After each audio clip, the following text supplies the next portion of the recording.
Samar Island is the third largest island in the Philippines and has one of the most extensive forest over limestone ecosystems in the country. This ecosystem is home to a wide array of uniquely adapted flora and fauna. Samar Island is known to be one of the centers of botanical diversity in the Philippines and has been nominated as a UNESCO World Natural Heritage Site for its exceptional natural beauty and precious biodiversity.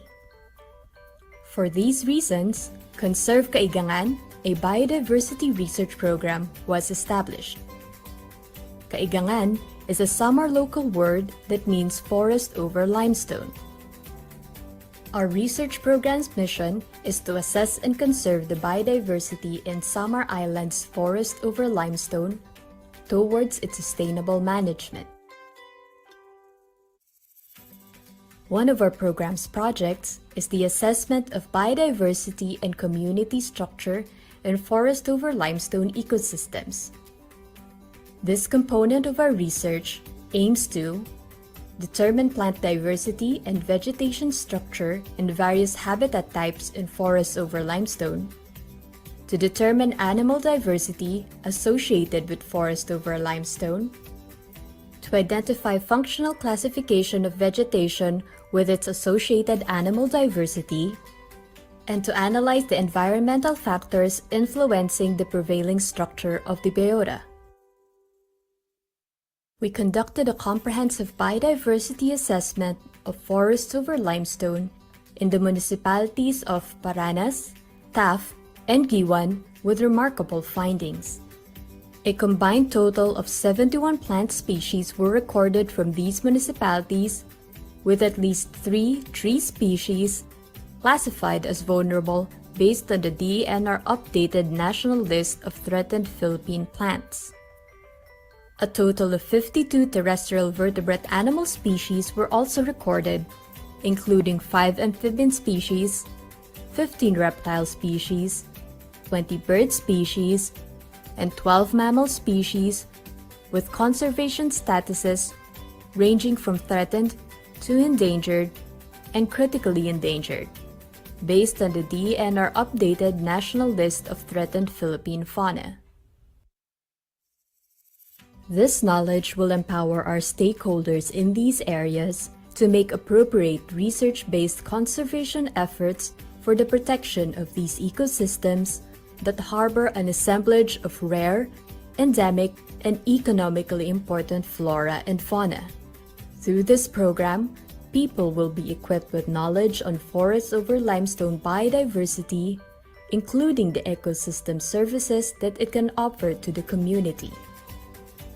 We at Conserve Kaigangan continue to further raise awareness and capacitate national and local government agencies, especially local communities, living in and around Samar's Kaigangan.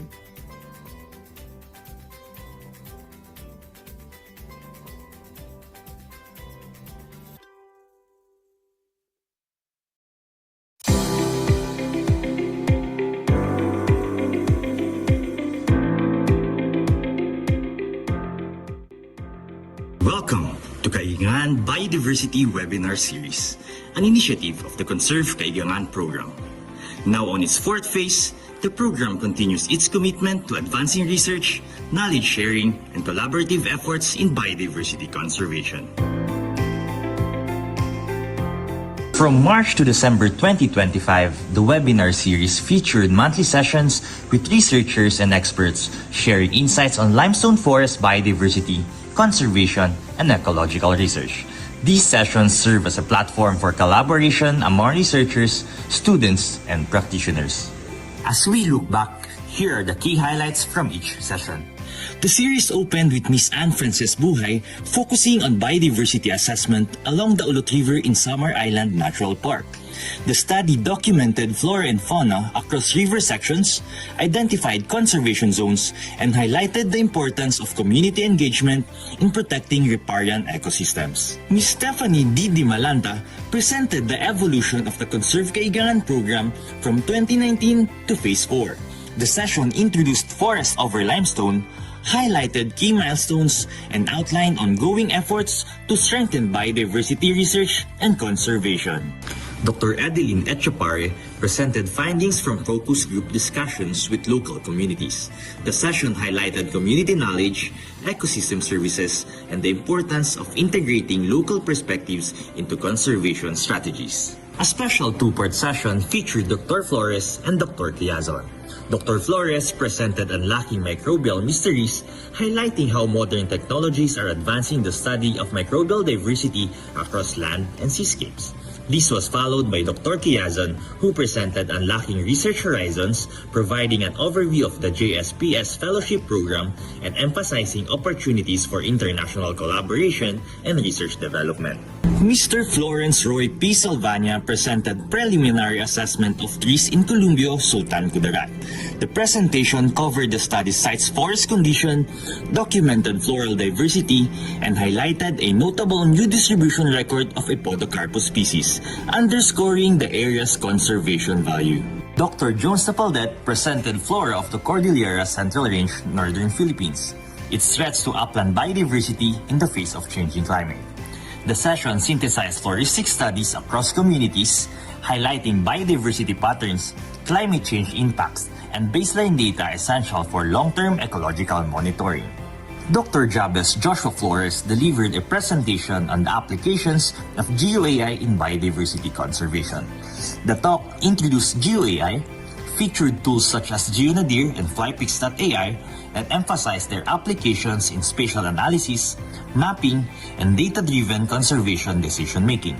Mr. Aaron Froilan M. Raganas of the University of the Philippines, Mindanao, presented Flora of Davao Region, Diversity Amidst Challenges. The presentation outlined plant diversity across the region, discussed major threats to flora, and highlighted conservation efforts and opportunities for biodiversity research. Mr. John Ryan Navidad presented propagation and conservation of top priority plants in the forest over limestone of Samar Island Natural Park. The session discussed threats to limestone ecosystems and outlined conservation and propagation efforts from species selection and collection to nursery work, along with future plans to support long-term conservation. Last but not the least, Dr. Maria Celeste Banatikla Hilario presented a study on riparian ficus diversity along the Ulot River in Samar Island Natural Park. The presentation focused on species richness, abundance, and distribution patterns across different river sections. It highlights how environmental gradients shape riparian biodiversity. Together, these sessions highlight a year of collaboration, knowledge exchange, and sustained commitment to biodiversity conservation. The insights from 2025 deepen our understanding of forest ecosystems and inform ongoing research and conservation initiatives. As we move forward, we carry these lessons into the next phase of engagement and discovery. Join us as the Kaigangan Biodiversity Webinar Series continues in 2026, bringing new discussions, fresh perspectives, and further opportunities for learning and collaboration.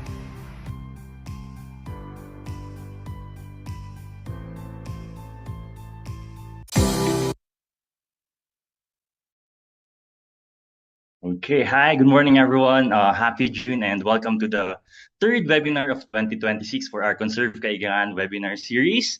We're glad to have both familiar faces and new participants joining us today. Thank you for taking the time to be part of this session. So it's me again, Ryan Navidad, and I'll be your host for today. But before we begin, let's have a quick kumustahan. Kindly type in the chat box your name, affiliation, location, so we can acknowledge your presence. Good morning, everyone. We have here Sir Joseph Bueno from Davao City, from University of Southeastern Philippines, all the way from Luzon, Visayas, and Mindanao. We also have Sir Paulino from Pampanga State University. We also have one of my friends, Sir Jamil Cruz. Good morning po, from IBS UPLB. We have Sir Lorly Villanueva from Kidapawan City, North Cotabato. We also have Sir Wilson Panis from IBS UPLB. Ma'am Baby Jane Kibtiani from University Sulu. Last two, I think. We also have Sir Patrick Hernando from Cavite State University. Okay. Good morning from Baguio, Ma'am Rialyn Plan. We also have our Facebook Lives. Okay, sa lahat po ng di ko nabanggit, I think it's enough na po. Good morning po. Welcome po again to our webinar.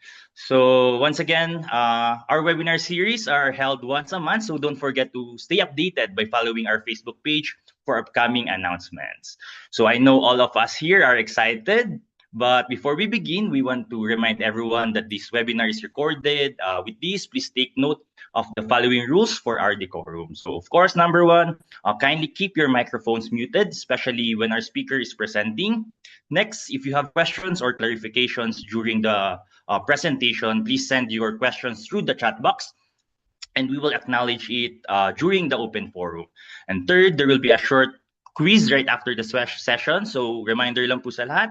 Again, sa nagtatanong if may certificate ba, there will be a short quiz after the session. And once you have completed the quiz, the link to the evaluation form will be provided. So e-certificates will then be sent after completing the evaluation form, which will serve as proof of your attendance. Last, please make sure that the email address, important po to, na in-indicate nyo is valid and correct, as it will be the basis for sending the e-certificates. Okay, so now that we've set the ground rules, we can officially continue with our program. I believe everyone is excited and ready to learn from and listen to our speaker. So before we officially call our guest speaker, let me first introduce him. It's an honor to welcome someone I've had the privilege of knowing personally and professionally. So our speaker is Sir Andres B. Sequito, a faculty researcher at Samar State University's Environmental Sustainability Research and Development Center, and serve as DRRM coordinator of the College of Education. His work focuses on science, environmental education, biodiversity conservation, and sustainability-oriented teaching. He holds a master's degree in biology from Leyte Normal University and is currently pursuing a PhD in science education at Far Eastern University. His expertise includes instructional design, specifically the ADDIE or ADDIE model, and mixed methods research. He has developed contextualized learning materials that promote ecological literacy and inquiry-based learning, and he actively supports biodiversity and community sustainability programs. He also gained national recognition for a viral video showcasing his compassionate, learner-centered teaching approach. So, ladies and gentlemen, without further ado, please join me in warmly welcoming Sir Andres Sequito, who will be sharing his talk entitled Spatial Distribution and Density of Subaquatic Vegetation in a Tropical River Using Sonar-Based Mapping.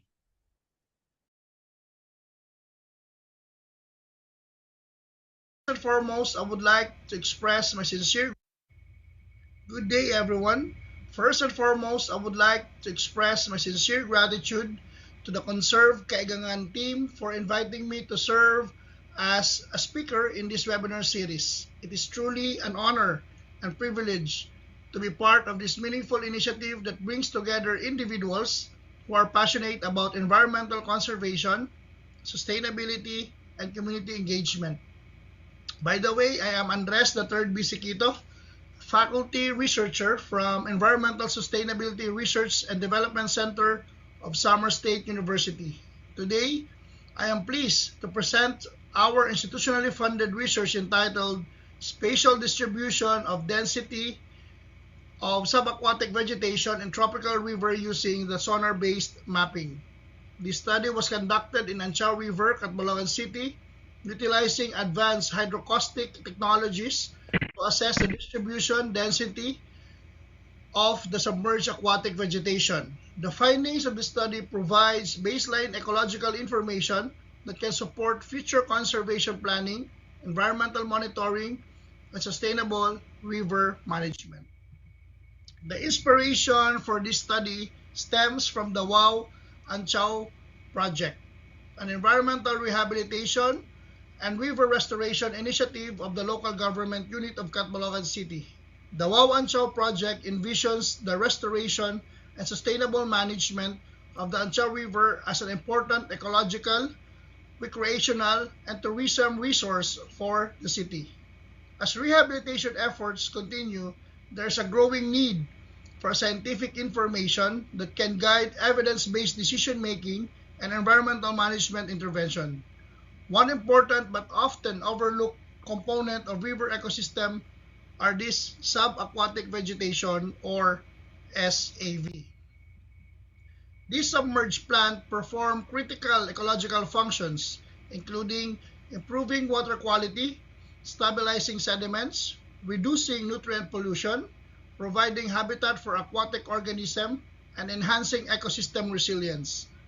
Despite their ecological significance, limited information exists regarding the distribution, the density, and even the condition of the subaquatic vegetation. The absence of baseline ecological data limits the ability of managers and stakeholders to develop effective conservation and restoration strategies. Recognizing this gap, the study was undertaken to generate spatially explicit information on SAV distribution and density through the application of hydroacoustic sonar technologies and GIS-based mapping techniques. The resulting datasets contributes directly to the objectives of the Waw-An-Chow project by providing scientific evidence necessary for a long-term rehabilitation and sustainable ecosystem management. With this context in mind, these are the key challenges that motivated the conduct of this research. Several challenges necessitated the conduct of the study, and first was the submerged aquatic vegetation is difficult to observe and quantify using a conventional field method because much of the vegetation remains below the water surface. Second, the An-Chow River lacks comprehensive ecological information regarding the extent, the distribution, and even the density of the SAV communities.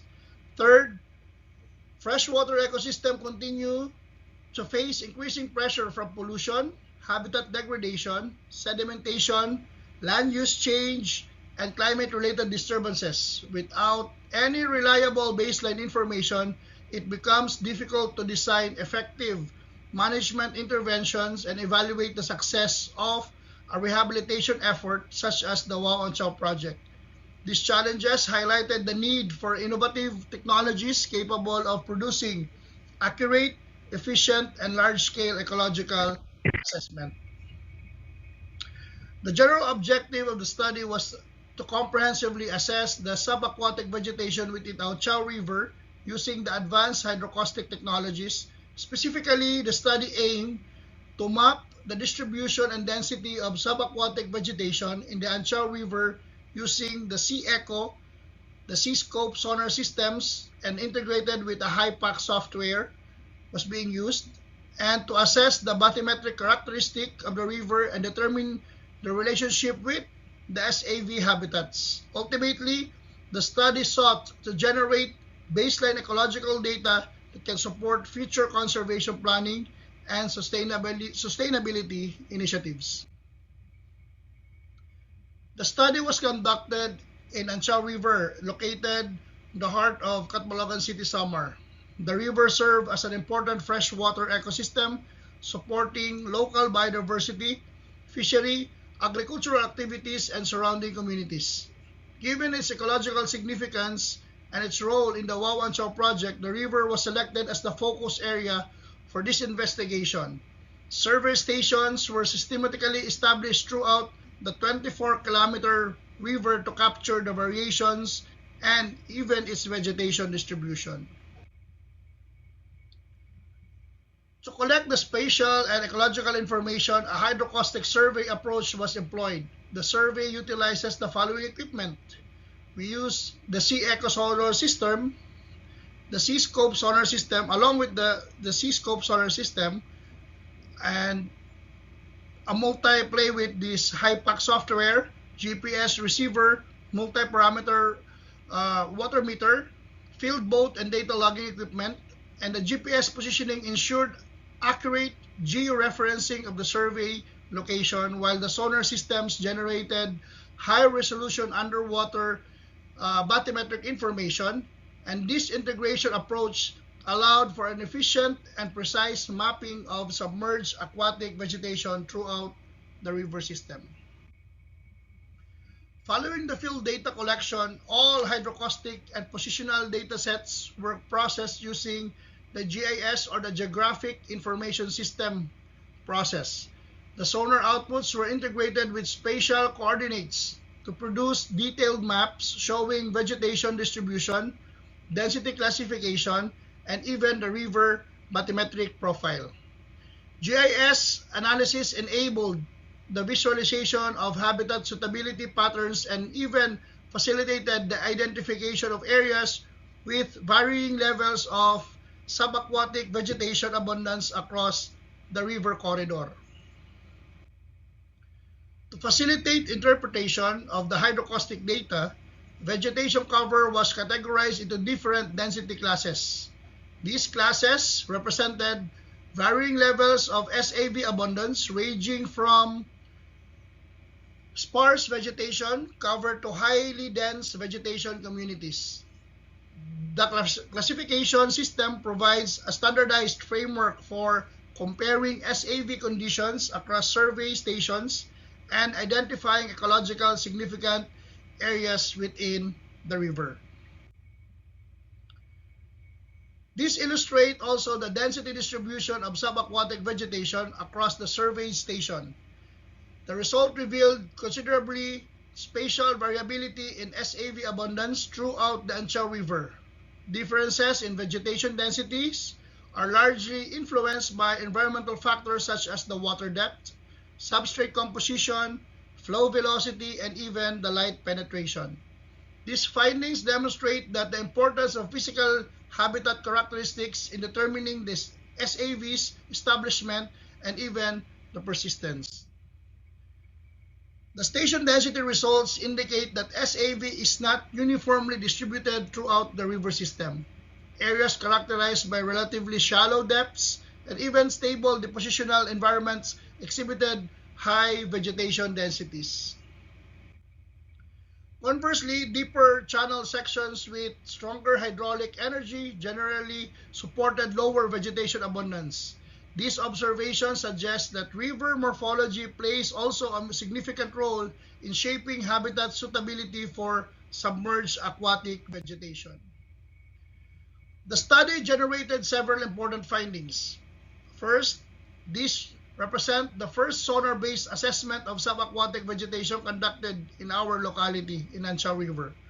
Second, the SAV distribution was found to be highly heterogeneous with vegetation concentrated primarily in shallow depositional zones and largely absent in the deeper and high-energy channel sections.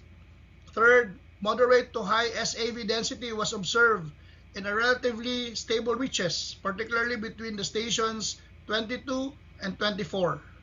Finally, the results confirmed that the channel morphology strongly influences habitat suitability and even the vegetation distribution patterns. This study demonstrates the effectiveness of integrating hydrocaustic sonar technology with GIS-based spatial analysis for freshwater ecosystem analysis, or even the assessment. Compared with traditional field surveys, the methodology provides a greater spatial coverage, higher efficiency in data collection, improved mapping accuracy, and repeatable monitoring procedure. Most importantly, the study establishes a scientific baseline that can be utilized for future ecological monitoring and even conservation initiatives. The findings of the study have significant implications for river management and even ecological restoration. The generated SAV maps provide valuable information that can support evidence-based decision-making under the WOW Anchao project and even other environmental initiatives. Areas with high vegetation density may be prioritized for protection, while degraded sections can be targeted for a rehabilitation and habitat restoration efforts. Furthermore, the baseline datasets can serve as a reference for evaluating future ecological changes and monitoring the effectiveness of restoration interventions. Ultimately, protecting subaquatic vegetation contributes to a biodiversity conservation, improved water quality, enhanced ecosystem service, and even the long-term river sustainability. Based on the findings of the study, the following recommendations are proposed. First, establish a long-term monitoring program utilizing hydrocaustic sonar and even GIS technologies. Second, conduct seasonal assessment to evaluate temporal variations in SAV distributions and densities. Third, integrate regular water quality monitoring with vegetation assessments to strengthen ecosystem management, strat, and even the last one, fourth, prioritize the protection and conservation of stable river reaches where moderate to high SAV densities were observed. Lastly, strengthen collaboration among local government units, academic institutions, environmental agencies, and community stakeholders to ensure the sustainable management of this river ecosystem. The outcome of this study extend beyond Anchao River. The successful application of the solar-based aquatic vegetation profiling was demonstrated the value of a hydrocaustic technologies in generating ecological baseline data for freshwater ecosystem. Building upon these results, our research team is currently developing a new project that will expand this methodology to two of Samar most ecological significant river systems, the Ulut River and the Calbiga River. The Ulut River is the longest river in Samar at approximately 90 kilometers, traversing the municipalities of San Jose de Buan, Paranas, Tok, and Avid. It is internationally recognized for its extensive riparian rainforest, limestone karst formation, and rich biodiversity that supports the ecological integrity of Samar Island Natural Park. Similarly, the Calbiga River also, which originated from the forests or the foothills of Mount Hurao and extends approximately 36.4 kilometers before draining into Makeda Bay. It will play a critical role within the Samar Island Natural Park, and it serves as an important ecological corridor, water source, and transportation route for surrounding communities. Using the baseline experience gained from Anchao River, the proposed project aims to conduct comprehensive habitat mapping, aquatic vegetation assessment, bathymetric profiling, and biodiversity monitoring in these larger river systems. This will provide a critical scientific information to support conservation planning, sustainable river management, and climate-resilient ecosystem protection across the Samar Province. As we conclude, the Anchao River study represents more than a standalone research project. It serves as a proof of concept demonstrating how advanced hydrocaustic technologies can generate reliable ecological information for river conservation and management.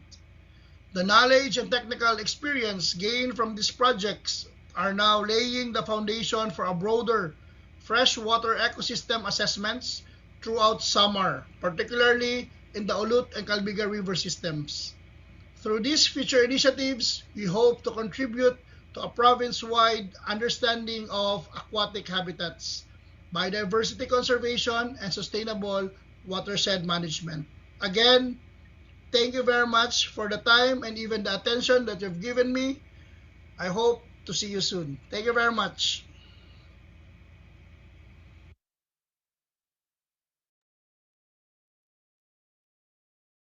Thank you so much, Sir Andres Sequito, for that very insightful and engaging presentation.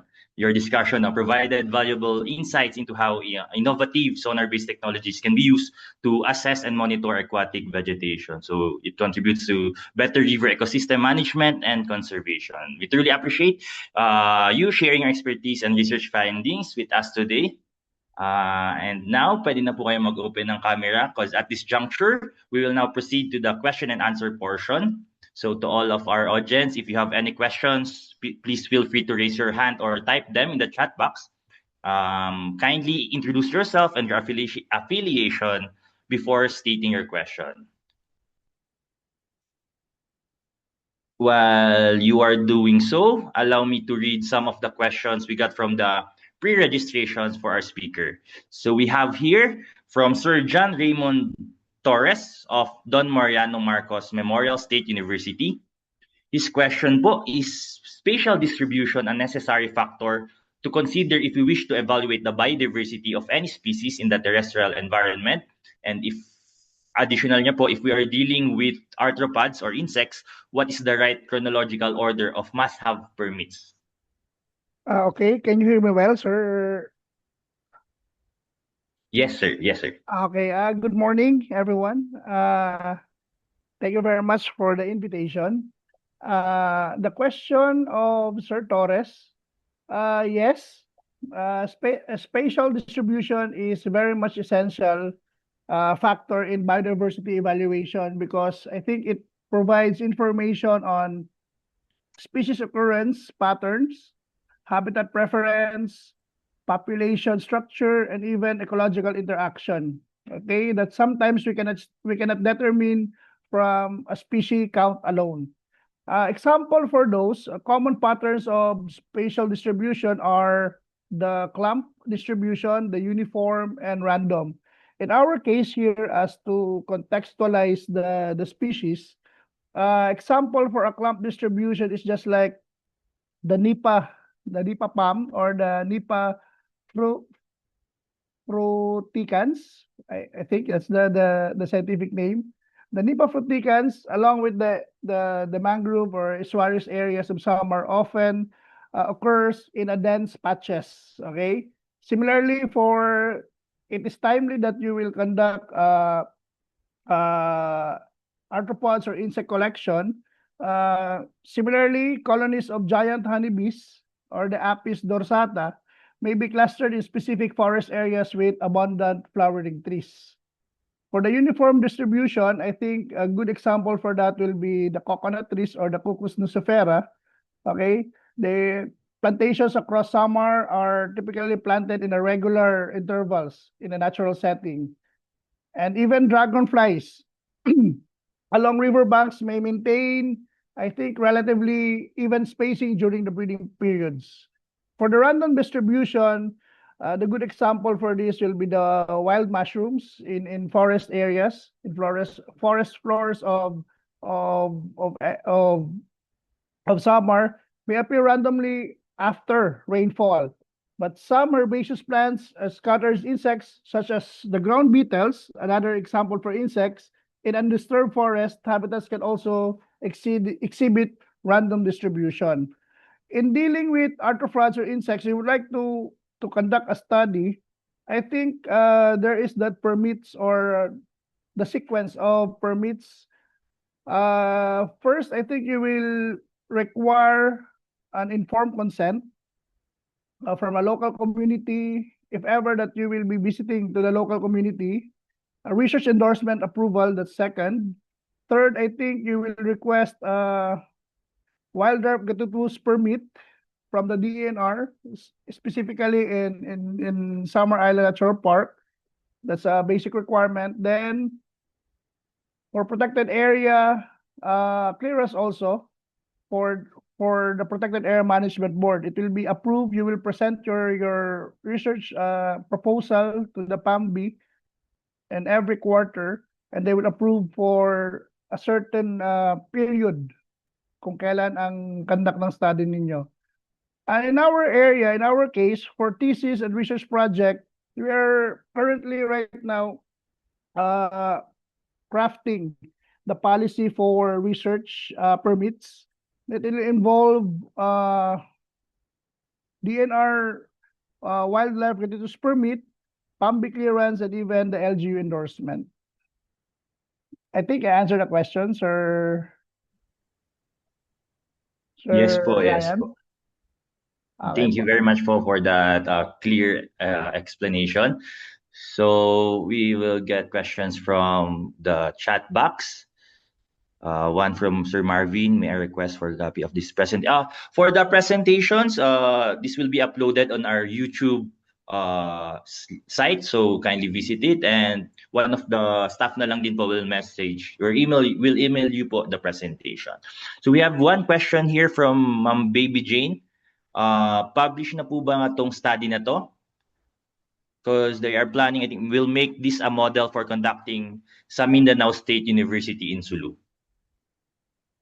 For Ma'am Baby Jean, currently we are on the process on submitting it to the publication or index publication group. Ngayon, currently, nasa ano pa lang siya, nasa acceptance pa lang, for acceptance pa lang yung process. Hindi pa siya published. Additional question po from Ma'am Baby Jane, where to buy daw sonar device? Actually, Ma'am Jane, meron kasi kaming partner. Pwede bang i-shout out na lang yung name ng ano? I do mention the name of our partner. Actually, we have a memorandum of agreement between our third party, which is the Agrotech Positioning Solutions, a private company who specialized on georeferencing or even on survey equipments.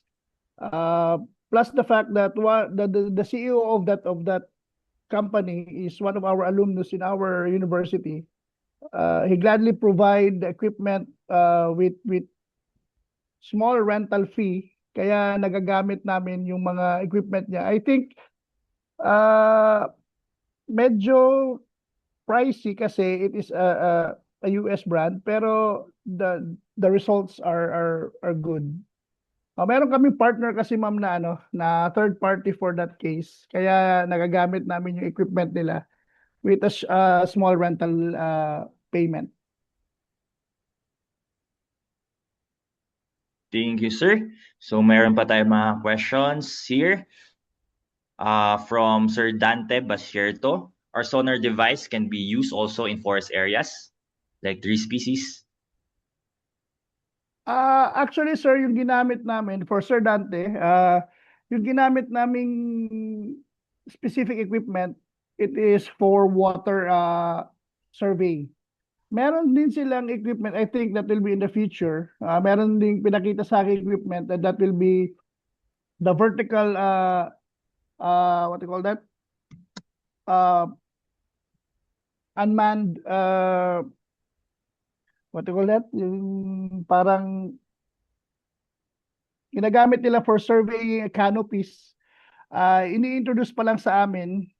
Iba yung specific na equipment na ginagamit for forest na sometimes na hindi na kayang i-reach ng tao o kung tulad niyan kung steep yung ano or even delikado yung area, meron silang ibang equipment na ginagamit, and that will be an aerial equipment opposite to our equipment na ginamit. Pero etong sa amin na ginamit namin ngayon, it can be used on marine and even on freshwater ecosystems. Thank you, sir. So additional lang doon, so for Sir Dante, you can also use drones or unmanned aerial device. Parang mas appropriate po siya, I think, if we want to monitor sa forest areas. Actually, in addition, yung drone nila, yung flying time is 4 hours. Kaya mas matagal kaysa sa DJI natin na mga drones na available in the market. Iba yung drone nila, it's a survey grade material or grade equipment na it will last for 4 hours flying time, and meron din silang mga nakakabit na mga different types of camera like the LiDAR. It can be attached to that area if you try to look at a different lens. Kaya ibang equipment din yun specified for the aerial survey.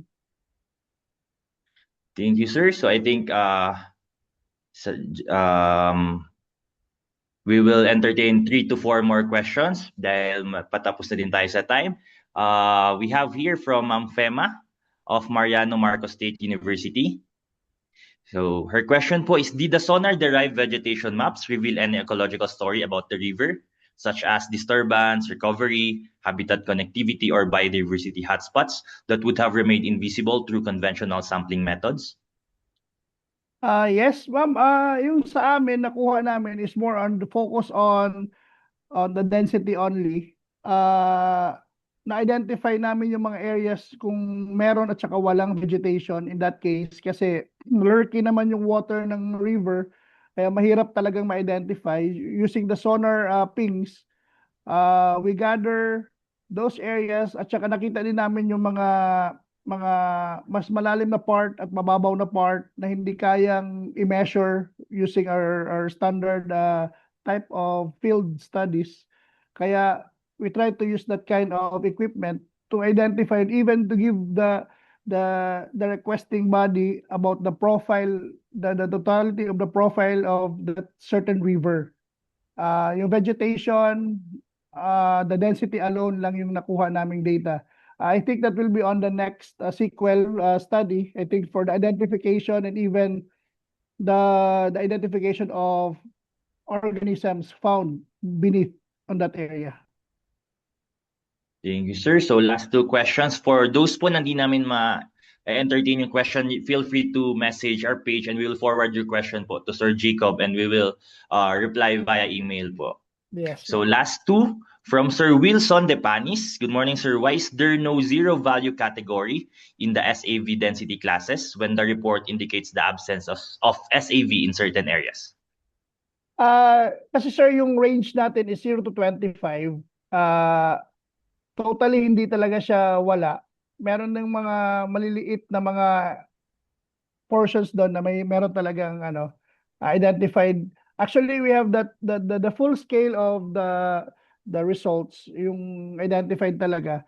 Kasi malaki masyado yung data, hindi ko siya kayang ma-download sa ngayon. Pero in our paper, it has been placed there with a different tawag doon, illustration. If ever may time tayo, I could babalikan kita sir at ibibigay ko sa iyo yung certain data para at least ma-convince na there is no zero area for that matter. Okay po. Thank you so much. Your last question na po. So from Sir Marvin Tejada, would you be able to monitor the pollution intrusion to the riverine waters? For the monitoring of pollution, I think yung napiping lang kasi namin for that area kasi may certain sound wave ping lang for vegetation. Meron din sa mga shallow reefs, sa shallow areas, yung nakikita lang natin pero sa malalim, I think hindi pa namin na nagagamit for that case. Pero I think meron talaga ding mga pollution na kasi sa mababaw pa lang meron eh. Lalo na sa medyo mas malalim kasi pag dinadala ng agos from upstream going to downstream. Kaya probably sir, hindi namin yan ginamit for that case. Iba lang yung focus namin for that moment. Thank you very much, sir. So may mga questions pa tayo. Sorry po, di na po natin ma-entertain. Pero may nagtatanong po if they can have your email. So very interesting po kasi yung sonar mapping. I think may daming interested sa topic. Okay lang po bang i-type natin, sir, yung email natin po dyan? Sure. I will Okay type po. my email address. And if ever that meron mga ganyan mga collaboration, we are open for that collaboration. Ayun, no. So for those po interested to collaborate with Sir Jacob, please feel free to email him. And sa others po na di namin na-entertain, if you have any further questions or clarifications, you may message us or email Sir dun sa email na isisend niya for clarifications. So again, thank you very much, Sir Andres. We will now proceed with the awarding of the certificate. Let me just read the citation. University of the Philippines Los Baños Certificate of Appreciation is awarded to Andres III B. Sequito for serving as the resource speaker during the webinar presentation entitled Spatial Distribution and Density of Subaquatic Vegetation in a Tropical River Using Sonar-Based Mapping, Kaigangan Webinar Biodiversity Webinar Series held on 8 June of 2026 via Zoom. So signed by Project Leader Dr. Maria Celeste Banatikla Hilario. So once again, maraming salamat po, Sir Jacob Sequito.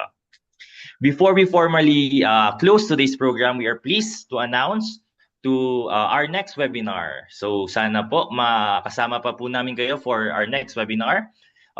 For our next webinar will feature Sir Pat Malabrigo, one of our respected figures in biodiversity research and personally one of my idols in the field. He's my advisor And he will be speaking on from discovery to conservation, the critical role of biodiversity exploration in the Philippines on July 6th at 10 a.m. So we hope you can join us for another meaningful and engaging learning sessions. So more details will be shared through our official channel. So don't forget to like our Facebook page. And for those na wanting presentation, you can follow our YouTube so you can rewatch our webinars, previous webinars. So for all of us here po na nandito pa, please kindly open your cameras for our photo op. Okay lang po mag-request ng photo op.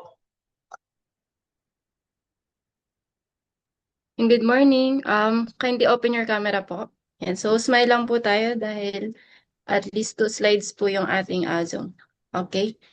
Okay, 1, 2, 3, smile. Okay, wait lang po. Another slide. Okay, 1, 2, 3, smile. Okay, last one po. Okay, 1, 2, 3, smile. Thank you, everyone. Thank you po. So last one reminder before you leave, please don't forget to scan the QR code or visit the link shown on your screen for our quiz form. Again, the link is also provided in the chat box for your convenience. So after answering the quiz, you will also find the evaluation form link sa thank you configuration. So you need to click it. And again, no quiz and no evaluation, no certificate. So thank you once again, everyone, for joining us today. See you in our next webinar and enjoy the rest of the week.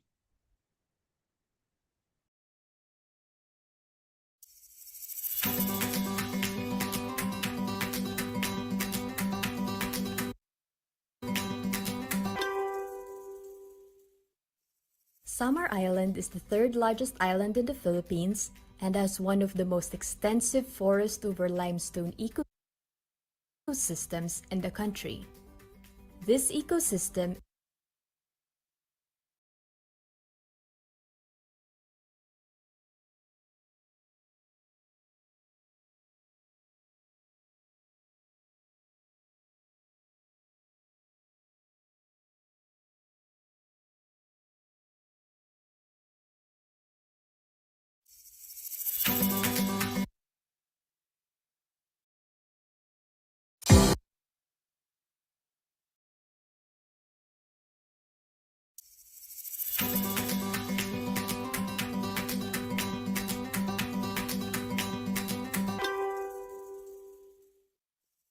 Samar Island is the third largest island in the Philippines and has one of the most extensive forest over limestone ecosystems in the country. This ecosystem is home to a wide array of uniquely adapted flora and fauna. Samar Island is known to be one of the centers of botanical diversity in the Philippines and has been nominated as a UNESCO World Natural Heritage Site for its exceptional natural beauty and precious biodiversity. For these reasons, Conserve Kaigangan, a biodiversity research program, was established. Kaigangan is a Samar local word that means forest over limestone. Our research program's mission is to assess and conserve the biodiversity in Samar Island's forest over limestone towards its sustainable management.